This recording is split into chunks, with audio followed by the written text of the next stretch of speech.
চলো মাছের একটা দুর্দান্ত রেসিপি তোমাদের সাথে শেয়ার করছি। তার জন্য নিয়ে নিয়েছি 4 পিস রুই মাছ, নুন হলুদ আর কাশ্মীরি লাল লঙ্কা দিয়ে মাখিয়ে রেখে দেবো 10 মিনিট।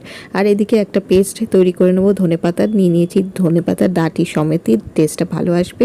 আর কাঁচা লঙ্কা দিয়ে দিলাম, রসুন আদা দিয়ে একটা পেস্ট তৈরি করে নেবো।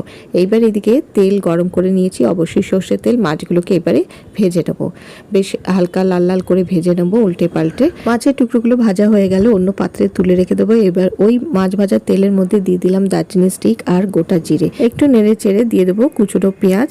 পেঁয়াজটাকে একটু হালকা লাল লাল করে ভেজে নেব। পেঁয়াজটা হালকা লাল লাল করে ভাজা হয়ে গেলে এবার যে ধনেপাতা পেস্টটা তৈরি করে রেখেছিলাম ওটা দিয়ে দিলাম। এবার ওটাকে ভালো করে মিশিয়ে নিয়ে দিয়ে দেবো সামান্য হলুদ গুঁড়ো, জিরে গুঁড়ো ও ধনে গুঁড়ো। এই গুঁড়ো মশলাগুলো দিয়ে ভালো করে মিশিয়ে নেব।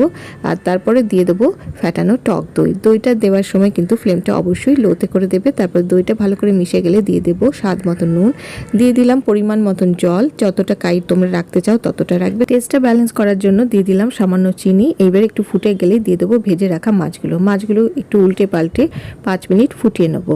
আর দিয়ে নামানোর আগে দিয়ে দেবো সামান্য গরম মশলা গুঁড়ো।